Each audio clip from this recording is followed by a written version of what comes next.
আসসালামু আলাইকুম, স্বাগতম আপডেট বার্তা সংবাদে। আমি মোহাম্মদ রহিম আজকের সব আন্তর্জাতিক খবর নিয়ে হাজির হয়েছি। শুরুতেই জানিয়ে দিব সংবাদ শিরোনাম, তারপর বিস্তারিত।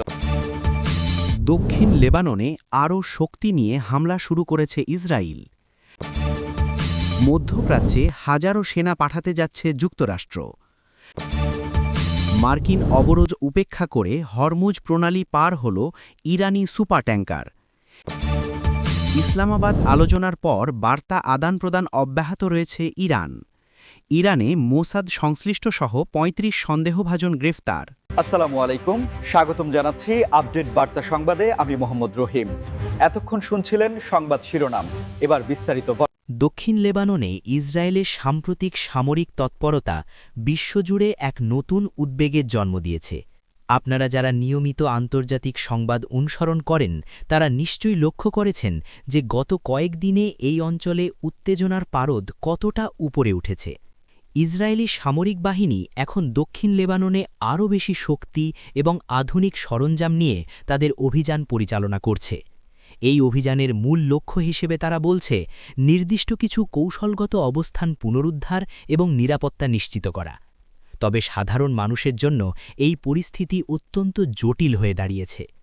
এই নতুন করে শক্তি বৃদ্ধির ফলে ওই অঞ্চলের ভূরাজনীতিতে এক বড় ধরনের পরিবর্তন আসার সম্ভাবনা দেখা দিচ্ছে। বিশেষ করে বর্ডার এলাকায় যে পরিমাণ সামরিক সরঞ্জাম মোতায়েন করা হয়েছে তা গত কয়েক দশকের মধ্যে অন্যতম বড় ঘটনা হিসেবে দেখা হচ্ছে। সাধারণ দর্শকরা প্রশ্ন করতে পারেন যে কেন হঠাৎ করে এই শক্তিবৃদ্ধি। বিশ্লেষকরা মনে করছেন পূর্বের পরিকল্পনা অনুযায়ী তারা তাদের ফ্রন্ট লাইনকে আরও শক্তিশালী করতে চায় এবং যে কোনো ধরনের পাল্টাপাল্টি প্রতিরোধ মোকাবিলায় প্রস্তুত থাকতে চায়। এই অভিযানের ফলে স্থানীয় অর্থনীতি এবং যোগাযোগ ব্যবস্থায় বড় ধরনের স্থিতিশীলতা নেমে এসেছে। আন্তর্জাতিক সম্প্রদায় এই পরিস্থিতি পর্যবেক্ষণ করছে এবং অনেকে শান্তি বজায় রাখার আহ্বান জানাচ্ছে। আপনারা যদি এই পরিস্থিতি সম্পর্কে আপনার মতামত শেয়ার করতে চান তবে অবশ্যই কমেন্ট বক্সে লিখুন। আমরা দেখছি যে আকাশপথে নজরদারি এবং স্থলপথে সেনা সংখ্যা বাড়িয়ে দিয়ে দক্ষিণ লেবাননের নিয়ন্ত্রণ নেওয়ার চেষ্টা আরও জোরালো করা হয়েছে। এখানে একটি বিষয় মনে রাখা প্রয়োজন যে এই ধরনের সামরিক কৌশল কেবল তাৎক্ষণিক বিজয় নয়, বরং দীর্ঘমেয়াদী প্রভাব ফেলে পুরো মধ্যপ্রাচ্যের স্থিতিশীলতার উপর। আমাদের দর্শকদের অনুরোধ করব আপনারা ভিডিওটি লাইক দিয়ে আমাদের সাথে থাকুন যাতে আমরা আরও তথ্যবহুল আপডেট আপনাদের সামনে নিয়ে আসতে পারি। মধ্যপ্রাচ্যের অস্থির পরিস্থিতির মধ্যে যুক্তরাষ্ট্র একটি বড় ঘোষণা দিয়েছে যা পুরো বিশ্বের নজর কেড়েছে।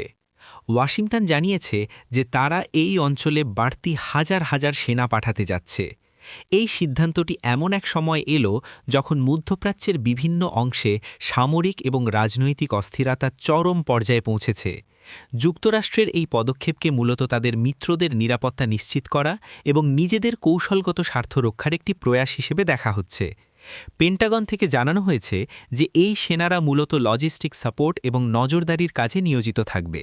তবে এত বিপুল সংখ্যক সেনা মোতায়েন করার বিষয়টি নিয়ে আন্তর্জাতিক মহলে নানা আলোচনা সমালোচনার ঝড় উঠেছে।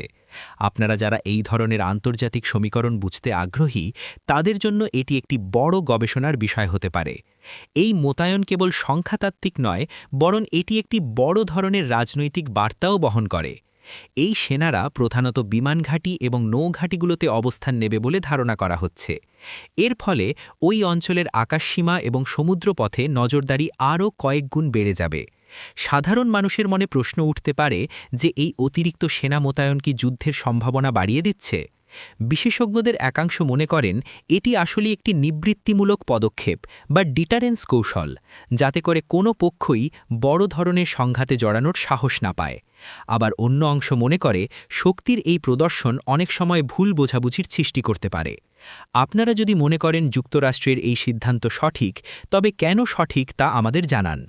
মধ্যপ্রাচ্যের অর্থনীতি এবং তেলের বাজারেও এই সেনা সংখ্যা বৃদ্ধির একটি পরোক্ষ প্রভাব পড়তে শুরু করেছে। আপনারা জানেন যে এই অঞ্চলের সামান্য উত্তেজনাও বিশ্ববাজারে জ্বালানি তেলের দাম বাড়িয়ে দিতে পারে। ইরান তাদের একটি সুপার ট্যাঙ্কার সফলভাবে হরমুজ প্রণালী পার করিয়েছে।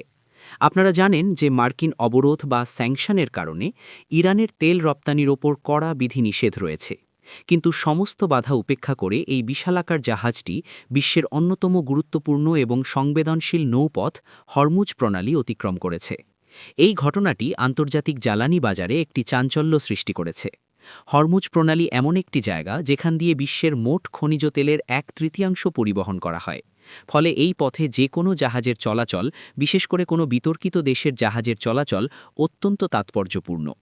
মার্কিন যুক্তরাষ্ট্র বারবার চেষ্টা করেছে ইরানের তেল বাণিজ্যকে সীমিত করতে, কিন্তু ইরান তার নিজস্ব কৌশলে এই বাণিজ্য অব্যাহত রেখেছে। এই সুপার ট্যাঙ্কারটি পার হওয়ার সময় ওই অঞ্চলে কড়া নজরদারি ছিল, তবুও কোনো ধরনের অনাকাঙ্ক্ষিত ঘটনা ছাড়াই এটি তার গন্তব্যের দিকে এগিয়ে গেছে। এটি কেবল ইরানের অর্থনৈতিক বিজয় নয়, বরং এটি একটি প্রতীকী বিজয় হিসেবেও দেখা হচ্ছে। এর মাধ্যমে ইরান বিশ্বকে দেখাতে চাইছে যে তারা তাদের অভ্যন্তরীণ শক্তি এবং কৌশল ব্যবহার করে যে কোনো ধরনের আন্তর্জাতিক চাপ মোকাবিলা করতে সক্ষম। আপনারা কি মনে করেন, এই ধরনের পদক্ষেপ বিশ্ব রাজনীতিতে ক্ষমতার ভারসাম্য পরিবর্তন করবে? ভিডিওটি ভালো লাগলে লাইক দিন এবং কমেন্ট করে আপনার ভাবনা আমাদের সাথে শেয়ার করুন। এই সুপার ট্যাঙ্কারের সফল যাত্রা তেলের বাজারের সরবরাহ চেন বজায় রাখতে কিছুটা সাহায্য করতে পারে, যদিও এর ওপর অনেক আইনি জটিলতা রয়েছে। বিশ্লেষকরা মনে করছেন হরমুজ প্রণালীর এই কৌশলগত ব্যবহার ইরানকে ভবিষ্যতে আলোচনার টেবিলে আরও শক্তিশালী অবস্থানে নিয়ে যাবে। এই ধরনের নিউজ নিয়মিত পেতে আমাদের সাথেই থাকুন। ইরানি কর্মকর্তাদের মতে তারা আন্তর্জাতিক আইন মেনেই তাদের সমুদ্র যাত্রা পরিচালনা করছে এবং যে কোনো ধরনের বাধা প্রদানের চেষ্টা হলে তারা তার সমুচিত জবাব দিতে প্রস্তুত। সম্প্রতি ইসলামাবাদে অনুষ্ঠিত একটি উচ্চ পর্যায়ের বৈঠকের পর ইরান এবং পাকিস্তানের মধ্যে বার্তা আদান-প্রদান অব্যাহত রয়েছে বলে জানা গেছে। এই দুই প্রতিবেশী দেশের মধ্যে কূটনৈতিক সম্পর্ক এক নতুন উচ্চতায় পৌঁছানোর ইঙ্গিত দিচ্ছে। আপনারা যারা দক্ষিণ এশীয় এবং মধ্যপ্রাচ্যের রাজনীতি অনুসরণ করেন তারা জানেন যে ইরান এবং পাকিস্তানের মধ্যে দ্বিপাক্ষিক সম্পর্কের গুরুত্ব কতটা। ইসলামাবাদে অনুষ্ঠিত আলোচনায় উভয় পক্ষই সীমান্ত নিরাপত্তা, বাণিজ্য বৃদ্ধি এবং আঞ্চলিক স্থিতিশীলতা নিয়ে বিস্তারিত কথা বলেছে। আলোচনার পর উভয় দেশই জানিয়েছে যে তারা একে অপরের সাথে নিয়মিত যোগাযোগ বজায় রাখবে এবং কোনো ধরনের সমস্যা দেখা দিলে তা আলোচনার মাধ্যমেই সমাধান করবে। এই মেসেজিং বা বার্তা আদান-প্রদানের বিষয়টি খুবই ইতিবাচক, কারণ এটি দুই দেশের মধ্যে ভুল বোঝাবুঝি দূর করতে এবং বিশ্বাসের ভিত্তি তৈরি করতে সাহায্য করে। এই বৈঠকে মূলত সন্ত্রাসবাদ দমন এবং অর্থনৈতিক করিডর নিয়ে বিশেষ গুরুত্ব দেওয়া হয়েছে। আপনারা জানেন যে দুই দেশের সীমান্তবর্তী এলাকায় মাঝে মধ্যেই বিচ্ছিন্ন কিছু ঘটনা ঘটে, যা সমাধানের জন্য একটি স্থায়ী ব্যবস্থার প্রয়োজন ছিল। ইসলামাবাদ আলোচনার পর এখন মনে হচ্ছে সেই স্থবিরতা কাটতে শুরু করেছে। এই কূটনৈতিক উন্নয়ন কেবল এই দুটি দেশের জন্য নয়, বরং পুরো অঞ্চলের শান্তির জন্য অত্যন্ত জরুরি। আপনারা আমাদের কমেন্ট করে জানান যে ইরান ও পাকিস্তানের এই ঘনিষ্ঠতা কি এই অঞ্চলে নতুন কোনো শক্তির ব্লক তৈরি করতে পারবে? আমাদের চ্যানেলে আমরা সবসময় নিরপেক্ষ এবং তথ্যভিত্তিক সংবাদ পরিবেশন করি, তাই আমাদের পাশে থাকতে চ্যানেলটি সাবস্ক্রাইব করুন। দুই দেশের পক্ষ থেকেই বলা হয়েছে যে তারা সামনের দিনগুলোতে আরও বেশি বাণিজ্যিক চুক্তি স্বাক্ষর করবে, বিশেষ করে জ্বালানি খাতে ইরান পাকিস্তানকে সহযোগিতা করার আশ্বাস দিয়েছে। ইরানের অভ্যন্তরীণ নিরাপত্তা ব্যবস্থা নিয়ে একটি বড় খবর সামনে এসেছে।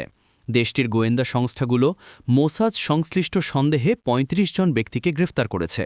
এই গ্রেফতার অভিযানটি দেশটির বিভিন্ন প্রদেশে একযোগে পরিচালনা করা হয়েছে বলে সরকারি সূত্রে জানানো হয়েছে। এটি ইরানের নিরাপত্তার ইতিহাসে একটি বড় সাফল্য হিসেবে দেখা হচ্ছে। আপনারা যারা গোয়েন্দা তৎপরতা এবং আন্তর্জাতিক গোয়েন্দা সংস্থাগুলোর কর্মকাণ্ড সম্পর্কে আগ্রহী, তারা এই সংবাদের গুরুত্ব নিশ্চয়ই বুঝতে পারছেন। ইরান দাবি করেছে যে এই ব্যক্তিরা দেশের গুরুত্বপূর্ণ স্থাপনাগুলোতে নজরদারি চালানো এবং নাশকতামূলক কর্মকাণ্ডের পরিকল্পনা করছিল। মোসাদ হল ইসরায়েলের গোয়েন্দা সংস্থা এবং ইরানের সাথে তাদের দীর্ঘদিনের এক ধরনের শীতল যুদ্ধ চলছে। এই ৩৫ জন সন্দেহভাজন ব্যক্তির কাছ থেকে বিভিন্ন ধরনের ইলেকট্রনিক সরঞ্জাম এবং নথিপত্র উদ্ধার করা হয়েছে বলে দাবি করা হয়েছে।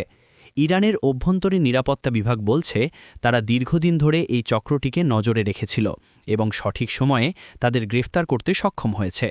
সাধারণ দর্শকরা প্রশ্ন করতে পারেন যে এই ধরনের ঘটনা আন্তর্জাতিক সম্পর্কের ওপর কী প্রভাব ফেলে। আসলে এই ধরনের গ্রেফতারের ঘটনা দুই দেশের মধ্যে চলমান উত্তেজনাকে আরও বাড়িয়ে দেয়। তবে ইরানের জন্য এটি একটি গুরুত্বপূর্ণ বিজয়, কারণ তারা তাদের প্রতিরক্ষা ব্যবস্থা যে কতটা নিশ্ছিদ্র তা প্রমাণ করতে পেরেছে। এই বিষয়টি নিয়ে আপনাদের কোনো প্রশ্ন বা মতামত থাকলে অবশ্যই আমাদের জানান। আমরা আপনাদের প্রতিটি কমেন্ট গুরুত্বের সাথে পড়ি। তদন্ত চলছে এবং গ্রেফতারকৃতদের বিরুদ্ধে আইনি ব্যবস্থা নেওয়া হচ্ছে। এই ধরনের ঘটনাগুলো প্রমাণ করে যে পর্দার আড়ালে কত বড় বড় খেলা চলে, যা আমরা সাধারণ মানুষ অনেক সময় টেরি পাই না।